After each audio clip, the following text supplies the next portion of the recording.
Good morning, tayo po muli magbahagi ng ating devotion sa mga mangangaral, chapter 1 verses 1 to 3. Sabi dito, ito ang mga katuruan ng mangangaral, ang anak ni David na hari ng Israel. Napakawalang kabuluhan, lahat ay walang kabuluhan. Sabi ng mangangaral, nagpapakapagod ka ng husto sa trabaho sa mundong ito, ngunit para saan ba ang mga pagpapagod na ito? Purihin ang Diyos sa pagkakabasa ng kanyang mga salita.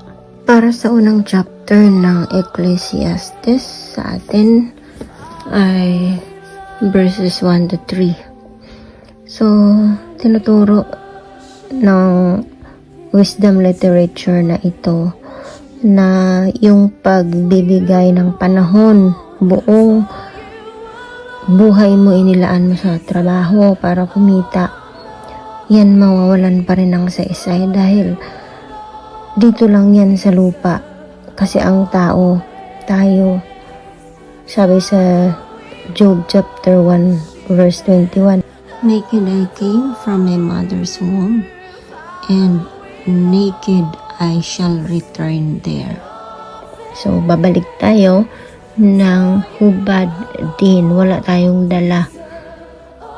Kaya para sa saan pa yung mga bagay na lahat na lang inlaan natin dito sa mundo na hindi naman nadadala. Hindi rin natin sinasabing wag na tayo magtrabaho dahil wala naman pala pakinabang. Kailangan din natin yun para mabuhay. Pero yung magnanais tayo na mga bagay na mas,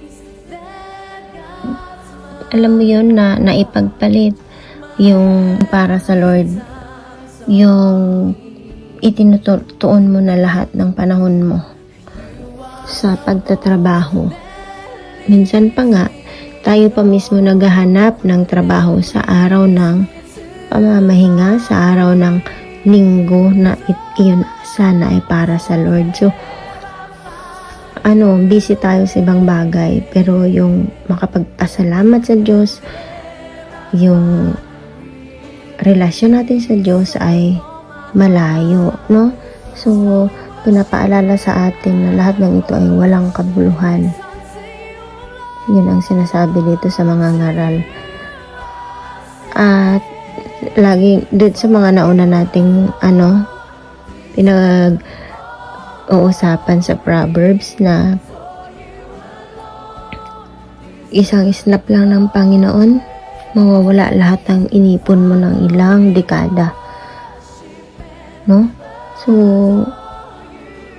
ngayon, dadagdag na natin na kailangan natin ng relasyon sa Panginoon. Magbigay tayo ng panahon para sa Kanya. Kasi iyon ay makabuluhan. So, yun lamang po. Magandang araw po sa ating lahat. Ng bahagi ko po, Ecclesiastes chapter 1 verse 4 to 6. Patuloy ang pagpalit-palit ng mga lahi, ngunit hindi nagbabago ang daigdig. Ang araw ay patuloy na pagsikat at patuloy sa paglubog. Pabalik-balik lang sa pinaggagalingan. Ang hangin ay umiihip patungong timog papuntang hilaga. Buong araw na paikot-ikot lang. Amen. God bless po sa ating lahat.